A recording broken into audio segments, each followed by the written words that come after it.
Hello बच्चों, आपका स्वागत है हमारे यूट्यूब चैनल पे।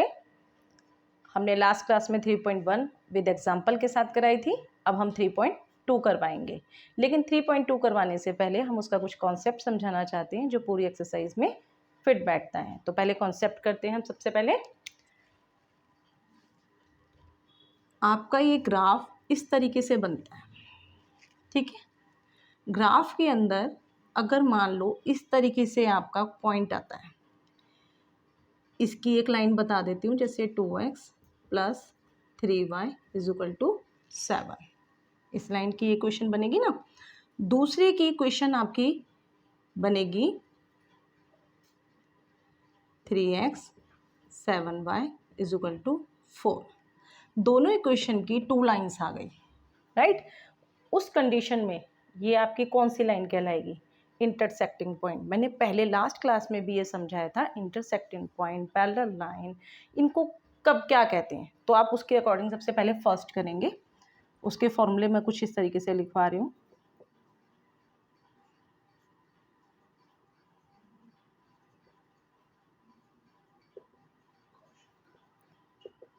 इंटरसेक्टिंग लाइन किसे कहते हैं? तो इंटरसेक्टिंग लाइन अभी समझाया मैंने, जो ऐसे क्रॉस करके 1 पॉइंट शो करता है। जैसे मैंने ग्राफ में बताया ना, 1 पॉइंट शो कर रहा है, तो 1 पॉइंट शो करने वाले को आप बोलेंगे इंटरसेक्टिंग लाइन, ठीक है। तो इंटरसेक्टिंग लाइन आपकी क्रॉस होती है, जिसका ग्राफ मैंने आपको बताया। तो इसमें क्या लिखेंगे? इसको लिखेंगे 1 सॉल्यूशन, ठीक है। सबसे पहली बात, इंटरसेक्टिंग लाइन होनी चाहिए, वो इस तरीके की होती है, मैंने ये भी बता दिया। 1 सॉल्यूशन होता है उसका, क्योंकि देखो एक ही पॉइंट आ रहा है, 1 सॉल्यूशन है, तो उसे हम क्या कहते हैं? Consistent, right. उसको हम बोलेंगे कॉन्सिस्टेंट। जिसका 1 सॉल्यूशन होगा और इंटरसेक्टिंग लाइन होगी तो उसको बोलेंगे कॉन्सिस्टेंट। सेकंड पॉइंट है इसका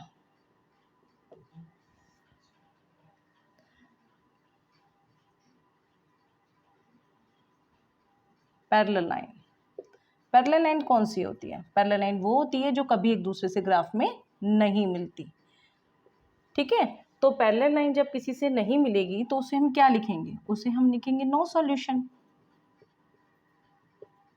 जब नो सॉल्यूशन आ जाएगा तो उस समय उसको क्या बोलेंगे? इनकॉन्सिस्टेंट, इन लग जाएगा, राइट। नेक्स्ट, थर्ड, ये हमने लास्ट वीडियो में भी समझाया था, इंटरसेक्टिंग लाइन किसे कहते हैं, पैरेलल लाइन किसे कहते हैं। नेक्स्ट आपकी जो थर्ड है इसके अंदर, कॉन्सिस्टेंट।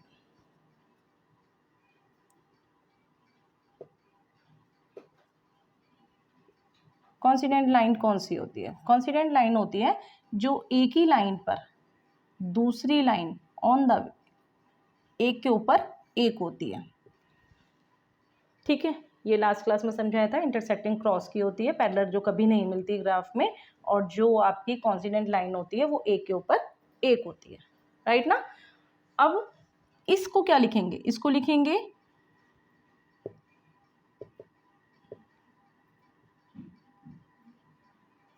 इन्फिनिटली सॉल्यूशन भी लिख सकते हैं, या फिर मैनी सॉल्यूशन भी लिख सकते हैं। उस समय भी कॉन्सिस्टेंट होगा आपका। कॉन्सिस्टेंट किस हालत में होगा? या तो 1 सॉल्यूशन हो या मैनी सॉल्यूशन हो, ठीक है ना। तो हम उस तरीके से लिखेंगे, या तो आपका 1 सॉल्यूशन होगा या आपका इस तरीके से मैनी सॉल्यूशन होगा। तो मैनी सॉल्यूशन के अंदर आप इस तरीके के लिखेंगे कि दोनों हमारे कॉन्स्टिटेंट हैं, राइट। अब नीचे इसका फॉर एग्जाम्पल बता देते हैं। देखो ये तो इंटरसेक्ट का है आपका। पैरेलल का मैंने आपको पहले भी समझाया था कि ग्राफ होगा, तो ग्राफ के अंदर जब पैरेलल की लाइन जाएगी तो वो ऐसे जाएगी, जो आपस में एक दूसरे से नहीं मिलेगी। ये फर्स्ट का ग्राफ हो गया, ये सेकंड का ग्राफ हो गया। थर्ड का ग्राफ मैं आपको बता रही हूँ। जैसे आपका ये ग्राफ है और इस ग्राफ पे एक ही पे आपके 4 पॉइंट हैं, 2 यहाँ 2 नीचे, इस तरीके से। तो ये आपका थर्ड का ग्राफ है, इसको बोलते हैं एक के ऊपर एक, राइट नाउ। अब इसके आगे थोड़ा सा विद एग्जाम्पल के संग करते हैं। आपकी पूरी एक्सरसाइज में यही पूछा जाएगा कि आप ये बताएं कॉन्स्टिनेंट किसे कहते हैं, इनकॉन्स्टिनेंट किसे कहते हैं। तो आप तब जब ग्राफ का ये समझेंगे तभी तो समझ में आएगा ना। उसी के अकॉर्डिंग हम नेक्स्ट फॉर एग्जाम्पल मैं आपको करवा रही हूँ।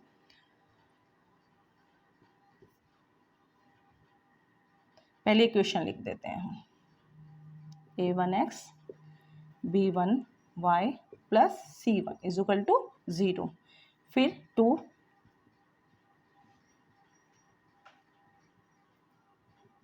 ये आपकी इक्वेशन, ठीक है। जब हमारी ये इक्वेशन आ जाती है तो हम इक्वेशन को कैसे सॉल्व करेंगे, हम जब लिखेंगे यहाँ पर इस तरीके से a1 a2 b1 और b2, राइट। अब ये आपस में नॉट इक्वल, अगर ये दोनों नॉट इक्वल हैं मीन्स इसका आंसर और इसका आंसर नॉट इक्वल में, तो वो क्या है, वो आपका इंटरसेक्टिंग पॉइंट है।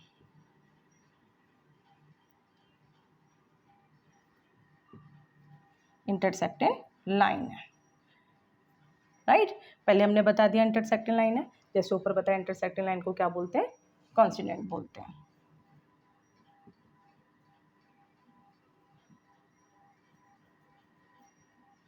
राइट। अब next a1 a2 b1 b2 c1 c2, यदि इस कंडीशन में सेम इक्वल है 1/2 1/2 1/2 तो इक्वल हो गए ना हमारे।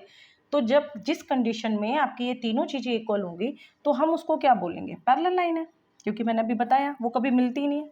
तो हम इसमें लिखेंगे पैरेलल, नॉट इक्वल आएगा इसमें। पहले वाले में आपका ये 1/2 है तो ये मान लो ये 2/3 होगा, तो इंटरसेक्टिंग लाइन आएगा। यदि आपका ये 1/2 ये 1/2 और ये 3/2 होगा तो ये नॉट इक्वल आएगा ना, फर्स्ट वाला मैच कर रहा है सेकंड वाला मैच नहीं कर रहा, तो उस समय क्या लिखेंगे, पैरेलल लाइन। तो वो क्या होगा, इनकॉन्सिस्टेंट। क्लियर ना, आपको ये चीज पूछा जाएगा एग्जाम के अकॉर्डिंग, ऐसे पूछा जाएगा। अब हम नेक्स्ट में लिखेंगे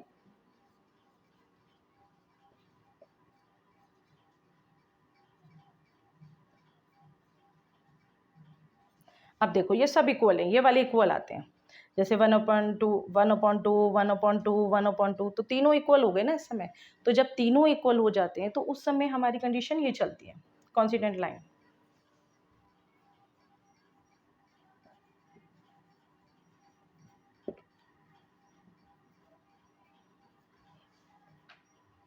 राइट। अब जब कॉन्स्टिनेंट लाइन है तो हम उसको क्या बोलेंगे, कंसिस्टेंट।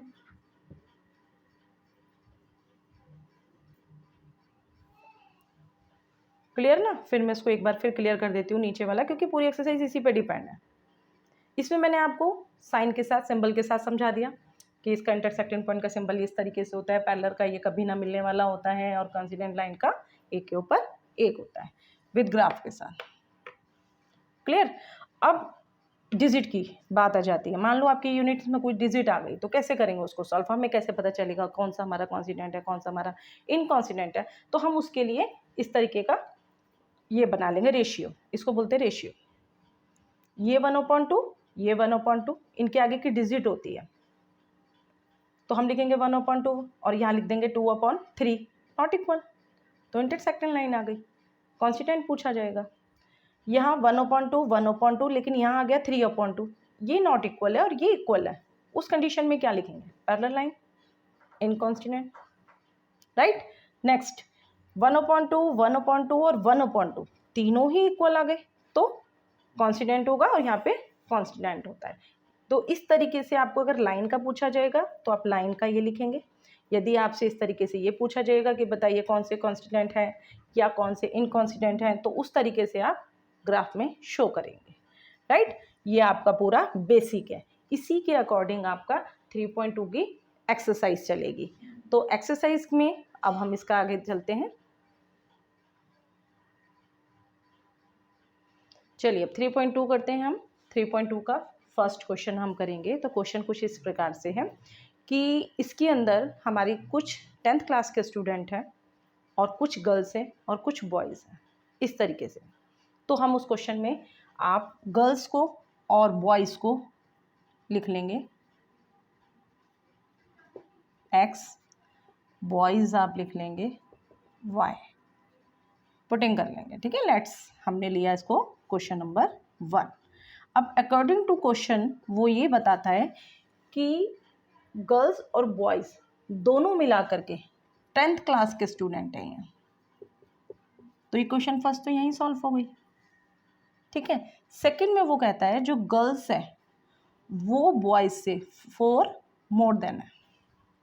गर्ल्स, हमने गर्ल्स को x लिया ना, बॉयज़ को y लिया, तो हम बताएंगे कि हमारी जो गर्ल्स है वो बॉयज़ से 4 मोर देन, ठीक है। लड़कियां 4 अधिक हैं, अधिक है किससे? बॉयज़ से। तो हम बॉयज़ के पास ही तो 4 मोर देन करेंगे। तो ये हमारी इक्वेशन सेकंड हो गई। अब ये इक्वेशन मैंने आपको बताया जो वेरिएबल होते हैं, जैसे ये दोनों पास पास है ना, वन साइड एक इज इक्वल टू के वन साइड, तो ये इज इक्वल टू के एक इधर और एक इधर कैसे हो सकता है, इसको भी हम आगे ले आएंगे। तो इक्वेशन को थोड़ा सा साइन चेंज करेंगे, ये प्लस है तो आगे जाके क्या हो जाएगा? माइनस। इक्वेशन सेकंड आपकी ये बन जाएगी। अब आप 1 को और इसको लेंगे, इसको नहीं लेंगे क्योंकि इक्वेशन के अकॉर्डिंग ये प्रिपेयर ठीक नहीं थी, तो हमने इसको ले लिया, ठीक है। अब इसी से ग्राफ बनाएंगे। ग्राफ किस तरीके से बनेगा? वही चीज़, सबसे पहले आपने बॉक्स बना लिए इसके, मैं बॉक्स इसके x और y इक्वेशन लिख देते हैं, दूसरे का बॉक्स और इसकी भी इक्वेशन लिख देंगे x minus y is equal to 4। अब हम इसमें पुटिंग करते हैं, जैसे मैंने बताया था कल केस फर्स्ट लेंगे, अभी हम सॉल्व करेंगे। तो लेट्स, हमने x को ले लिया इस समय 0, तो ये 0 हो गया, तो y कितना आ गया? 10 आ गया। अगर x को 0 लिया तो y आपका 10 आ गया। क्लियर? अब इसी का सेकंड लेंगे, इक्वेशन लिखेंगे पहले, तो आपने y को 0 ले लिया इस समय, तो x कितना है? 10। तो वही चीज़, अगर हमने y को 0 लिया तो ये हमारा 10 आ गया।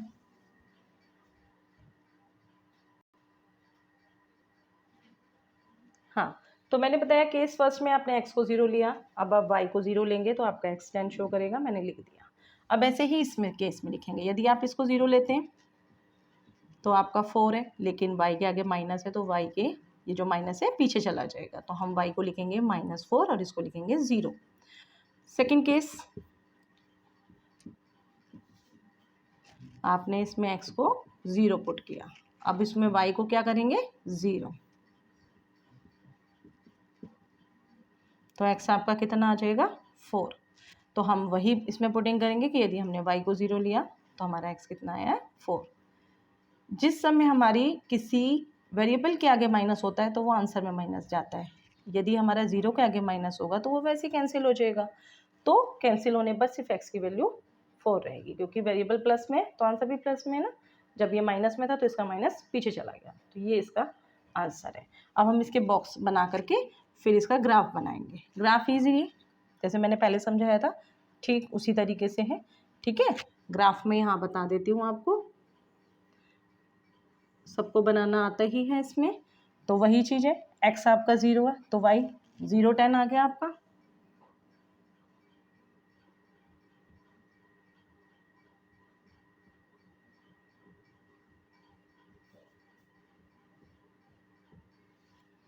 तो जब हम 0 10 लेंगे तो 10 किस पे? y पे। हो सकता है आपका 10 यहाँ आओ, तो आपने यहाँ ले लिया, ठीक है ना, क्योंकि ये तो 0 था। दूसरा है 10 और 0, तो 10 x का है, ठीक। अब इसको ग्राफ को करने के लिए मैं बड़ी जगह पे बना देती हूँ इसका दोबारा रफ, और क्लियरली आपको ये भी बताना है कि कितने गर्ल्स हैं और कितने बॉयज़ हैं, तो वो ग्राफ में प्रॉपरली आएगा। अभी बना चलिए, अब इसका ग्राफ बनाते हैं हम। तो मैंने दोनों केस के इस तरीके से बॉक्सेस लिख लिए, उसके पॉइंट लिख लिए, जो लास्ट एक्सरसाइज में मैंने ऐसे बताया था कि हमें इसके इस तरीके से पेयर बनाने हैं, ठीक है। बच्चे कई बार क्या हो जाते हैं, कंफ्यूज जाते हैं, वो इसको पेयर बना लेते हैं, वो ये नहीं देखते एक्स और वाई ऐसे पेयर बने, ऐसे बना लेना, तो लाइन भी डाल लेना ताकि एग्जाम में आपको ध्यान रहे कि हमें लिखना कैसे। तो हमने पॉइंट्स बना लिए इसके सारे, हमने 0 10 लिया, 10 0 लिया, फिर 0 -4 लिया, फिर 4 और 0 लिया। अब लेते हैं एक्स हमारा 0 है तो वाई क्या है 10, तो देखो ये 0 है ना, तो वाई हमारा ऊपर है तो ये 10 है। फर्स्ट में बहुत अच्छे से एक्सप्लेन कर दिया था मैंने पूरे ग्राफ को, उसके अकॉर्डिंग आपने 10 पे पॉइंट लगा लिया। अब 10 एक्स पर है और वाई आपका 0 है, तो जो एक्स पर 10 है तो वो कहाँ है, ये रहा आपका हॉरिजॉन्टल लाइन में, राइट। अब आप इसको स्केल से मिला देंगे, तो जिस तरीके से आप स्केल से मिलाएंगे, तो मैं रेड लाइन से शो कर देती हूँ उसको।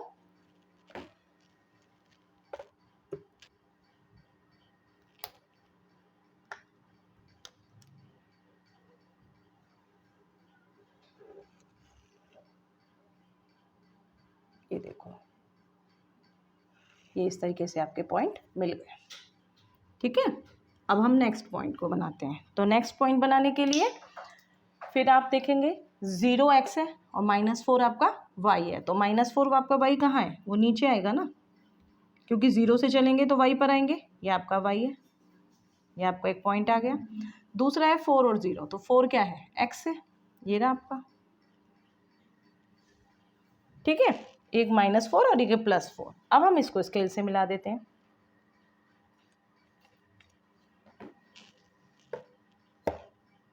ये देखो दोनों पॉइंट को रख के आपने स्केल से शो किया, ये देखो इस तरीके से, क्लियर ना। अब उसने ये पूछा कि आप मुझे ये बताइए कि 10th क्लास में जो गर्ल्स और बॉयज़ हैं वो ग्राफिकली बताएं कि कितने बॉयज़ और कितने गर्ल्स हैं। तो ग्राफिकली हम इस तरीके से जब बनाएंगे तभी पता चलेगा ना, ठीक। हमें एलिमिनेशन मेथड नहीं करना, जो बच्चा एलिमिनेशन मेथड करके आएगा इसमें उसके मार्क्स कट जाएंगे, क्योंकि उसने ग्राफिकली ये पूछी है, तो ग्राफिकल से आपका इंटरसेक्शन पॉइंट आ गया, ठीक है। अब हम इसको देखेंगे, जो इंटरसेक्ट पॉइंट है हमारा वो कहाँ जा रहा है, वो नीचे एक्स पे आ रहा है और ये हमारा वाई पे आ रहा है, ठीक है। अब उसी लाइन को आप ऐसे ऐसे करके बताएंगे, ये एक्स वाली लाइन हो गई, तो हमने 7 को आगे लिख दिया क्योंकि एक्स आगे आता है। फिर हमने जब इसको सॉल्व किया तो हमारे क्वेश्चन में ये इस तरीके से 3 पर आ गया, ये आपका पॉइंट हो गया। हमने वाई पार्ट्स को 3 पे लिख दिया, तो आगे वाला एक्स होता है, पीछे वाला वाई होता है। मैंने एक्स को क्या लिया था, गर्ल्स, ठीक है, तो इनकी वैल्यू कितनी आ गई 7 आ गई। बॉयज़ को क्या लिया था मैंने वाई, तो हमारी इसकी वैल्यू कितनी आ गई 3। हम पहले ही बता रहे हैं कि हमारे 10 स्टूडेंट हैं, 10 स्टूडेंट है तो मतलब कितने बॉयज़ और कितने गर्ल्स हैं, तो देखो आ गया ना, 7 और 3 कितने होते हैं, 7 को यहाँ पुटिंग करेंगे, 3 को यहाँ करेंगे तो टोटल 10 ही आएगा ना, तब आपको मार्क्स मिलेंगे पूरे। आपने बता दिया कि हाँ ठीक है, क्लास के अंदर 10 स्टूडेंट है जिसमें आपकी गर्ल्स 7 आ गया और आपके बॉयज़ 3 आ गया, ठीक। एलिमिनेशन मेथड से कोई बच्चा इसको ना करे, ग्राफिकली शो करके बताएगा कि हमारे कितने, एक्स वाला देखो हॉरिजॉन्टल का पहले आता है, वर्टिकल का बाद में आता है, क्लियर। ये हमारा फर्स्ट क्वेश्चन था। अब इसके अकॉर्डिंग सेम ऐसे ही ग्राफ वगैरह सब करके सेकंड क्वेश्चन में चलते हैं। चलिए अब सेकंड क्वेश्चन करते हैं। चलिए क्वेश्चन नंबर सेकंड करते हैं, फर्स्ट का सेकंड पार्ट्स। तो फर्स्ट के सेकंड पार्ट्स में कुछ क्वेश्चन इस तरीके से हैं, इसी का सेकंड पार्ट्स है। पेन और पेंसिल की कॉस्ट पूछी है उसने, ठीक है। वो कुछ मार्केट से जाता है पेंसिल लेकर आता है, कुछ पेन्स लेकर आता है, तो 5 पेन्स 7 पेन लेकर आता है 50 रुपीज़ में, 7 पेंसिल 5 पेन्स लेकर आता है 46 रुपीज़ में। तो आपको बताना है कितने का पेन और कितने की पेंसिल है, राइट। ग्राफिकली उसने फर्स्ट क्वेश्चन के स्टार्टिंग में ही कहा है कि आप ग्राफिकली बताएं कि पेन और पेंसिल की कॉस्ट क्या होगी, ठीक है ना। तो जैसे हमने फर्स्ट क्वेश्चन किया था सेम वैसे ही प्रोसेस है, तो आप इसमें क्वेश्चन में केस बना देंगे। पहले इसकी सॉल्यूशन कर लेंगे, 5x + 7y = 50। सेकेंड इक्वेशन को आप यहाँ लिखेंगे 7x + 5y = 46। अब इसके जो बॉक्स बनाने वो केस फर्स्ट यानी बॉक्स जो है वो मैं यहाँ बना देती हूँ सेकेंड का, ताकि ग्राफ में ना इजी रहेगा, यहाँ लिखा हुआ मेरा दोबारा लिखना नहीं पड़ेगा, तो मैं यहाँ लिख दूँगी उनकी वैल्यू, ठीक है। जो पुटिंग यहाँ करेंगे वो यहाँ लिख देंगे, फिर ग्राफ बनाते हैं। तो सबसे पहले फर्स्ट केस में आपने x की वैल्यू लिखनी है, तो हम x की जगह अगर 0 लेते हैं मान लो, तो 0 क्या होगा, 0 ही बन जाएगा। तो क्या 7 प्रॉपरली 50 से डिवाइड होगा, नहीं होगा ना, इसमें पॉइंट आएगा। तो इसमें पॉइंट ना आने के लिए हम x की वैल्यू की जगह 3 ले लेते हैं। मैंने x को क्या ले लिया यहाँ, लेट्स 3। तो आप 7y इज इक्वल टू 50 लिखेंगे। ये देखो 15 हो गया, 7y 50 माइनस नीचे कर देंगे। पहले 7y इज इक्वल टू 50 और प्लस 15 है तो पीछे जाके माइनस 15 हो गया। तो आंसर कितना आएगा, 35। अब 7 से प्रॉपरली पूरा डिवाइड हो गया, आंसर क्या आएगा, 5। 7 5 जब 35 हो गया ना, तो 7 5 जा कर दिया हमने 35। हमने x की वैल्यू यदि यहाँ 3 ली थी फर्स्ट केस में, तो हमारा y कितना आ गया, 5 आ गया, राइट। ये आपका फर्स्ट है। सेकंड केस आप लेते हैं, तो सेकंड केस लेने के लिए आप इसमें x की वैल्यू फिर कुछ ऐसी डिजिट ले लेंगे। एज्यूम करते हैं ना, जैसे मैंने पहले समझाई थी ये चीज़, कि हम एज्यूम करते हैं कि वो प्रॉपरली कैसे डिवाइड हो, अगर पॉइंट से बचना है तो।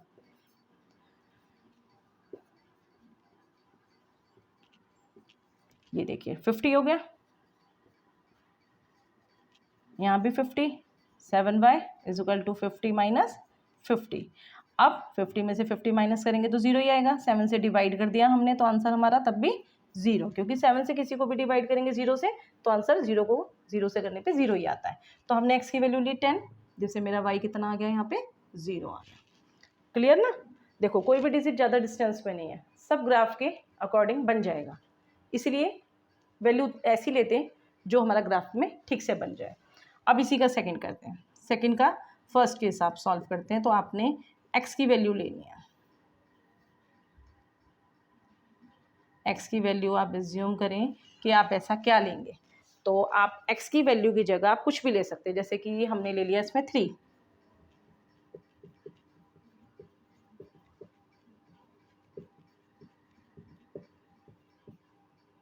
$21 हुआ ना, इसको मल्टीप्लाई करेंगे तो 21 पीछे जाके माइनस हो गया।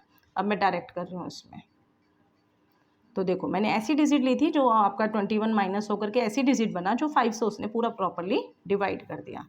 तो आपका आंसर कितना आ गया, 5 आ गया। तो हम x की वैल्यू बता देते हैं कि मैंने एज्यूम किया 3,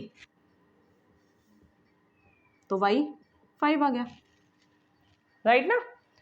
अब इसी x की जगह कुछ ऐसी डिजिट, क्योंकि हमें पता है कि 5 से डिवाइड होना है, या कुछ भी उधर भी एज्यूम कर सकते हैं, कुछ ऐसा नहीं है इसमें, आप किसी भी तरीके से कर सकते हैं। तो हम इसमें लिखेंगे, पहले लिखेंगे इक्वेशन, जैसे हमने सोचा इसमें लेट्स x की वैल्यू 8 ले ली, 8 ले लेते हैं हम। जब आप भी करेंगे ना तो आप खुद ही एज्यूम करने लगेंगे हमें क्या लेना है, इसमें कैसे पुटिंग करनी है। तो माइंड शार्प करने के लिए थोड़ा सा सोचना पड़ता है। तो उसके लिए x की वैल्यू देखो 56 आएगी ना। मैंने पहले सोचा कि x की वैल्यू 8 लेंगे, 56 माइनस हो जाएगा तो 10 आएगा ना। 10 आप 5 से पूरा प्रॉपरली डिवाइड कर देंगे, तो ये चीज़ है 46। अब ये 56 था यहाँ पर, ठीक, मैं लिख देती हूँ अभी। ये देखो 46 प्लस 56 था, तो इधर जाके क्या होगा, माइनस। अब आप बच्चे क्या करते हैं, 10 तो लिख देते हैं बहुत जल्दी, माइनस का साइन लगाना भूल जाते हैं। लेकिन माइनस ज़रूर लगाना है कंपलसरी, क्योंकि अगर माइनस नहीं लगाया तो आपका आंसर फिर पॉजिटिव आ जाएगा, लेकिन आना तो नेगेटिव है, क्योंकि नेगेटिव ग्रेटर देन साइन आएगा। तो आपने x की वैल्यू 8 ली और आपका y इसमें कितना आ गया, -2 आ गया। क्लियर हो गए। टू केसेस के इक्वेशन आपकी ये थी। अब इक्वेशन के अकॉर्डिंग आपको ये बताना है ग्राफिकली कि आप किस तरीके से इसमें ये बताएंगे कि पेंसिल की कॉस्ट कितनी है और पेन की कॉस्ट कितनी है। चलिए अब ग्राफ इसमें बनाते हैं और ग्राफ में बताएंगे। चलिए अब क्वेश्चन को, फर्स्ट क्वेश्चन के सेकंड पार्ट्स को आप ग्राफिकली बताएंगे कि कितने का पेंसिल और कितने की पेन, इस तरीके से कॉस्ट बताएंगे। तो मैंने उसी केसेस को इस तरीके से रिप्रेजेंट कर दिया कि एक्स वाई आपका ये है, ये इसके पॉइंट है। अब आपको क्या लेना है, एक्स पे 3 होना चाहिए और वाई पे 5 होना चाहिए। 3 ये रहा, 5 ये रहा, आप उसको इस तरीके से मिला देंगे।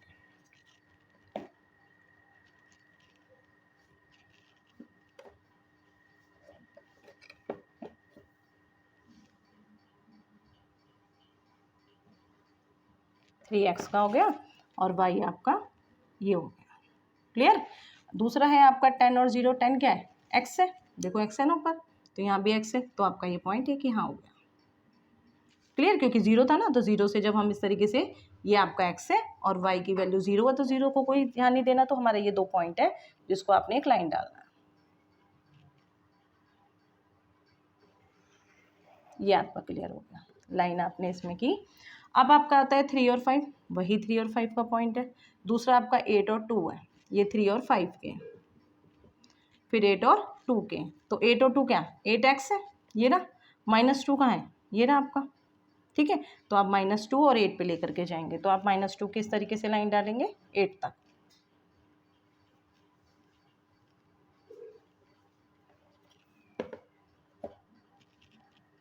ये देखिए, ठीक है, आपका एक पॉइंट यहाँ हो गया, 8x का था, -2y का था, ये आपका पॉइंट हो गया। ये वाला आपका 10 और 0 का था। अब आपका ये पॉइंट और ये पॉइंट, ये देखो ये दोनों सेम थे ना, तो हमारा एक ही पॉइंट बन रहा है इसका, तो एक इसको और इसको मैच कर देंगे। ज्वाइन किया आपने दोनों पॉइंटों को, ये आपका ज्वाइन हो गया। आपका मेन पॉइंट ये है ना, ठीक है। तो मेन पॉइंट ये आपका इस तरीके से है।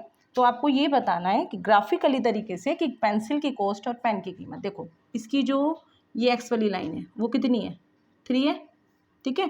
तो एक्स पार्ट्स मेरा क्या हो गया यहाँ पे 3, मेरी वाई वाली पार्ट्स क्या है 5 है, हमने वाई को यहाँ पे लिख लिया 5, राइट। अब 5 लिख लिया। अब हमें कैसे पता चलेगा हमारी इक्वेशन ठीक है या हमारा पूरा क्वेश्चन ठीक है, हम उसको एक्स को मैंने क्या लिया था पेंसिल, तो यहाँ पे पेंसिल लिखेंगे,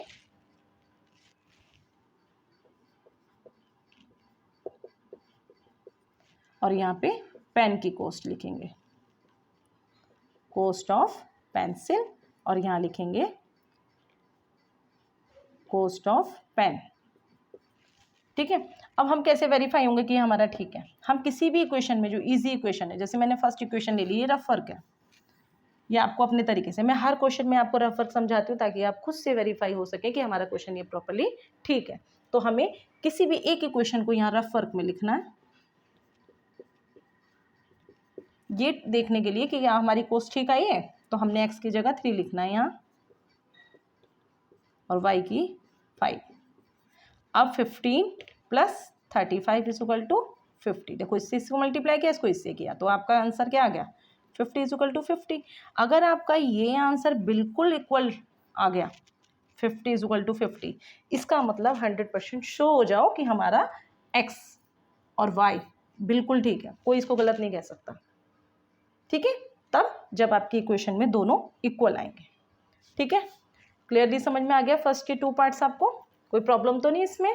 ये ग्राफिकली 3.1 की तरीके से था। अगर आपको हमारी ये वीडियो पसंद आई हो तो इसे लाइक शेयर और कमेंट्स करें, सब्सक्राइब भी ज़रूर करें। अब मिलते हैं अगली वीडियो में।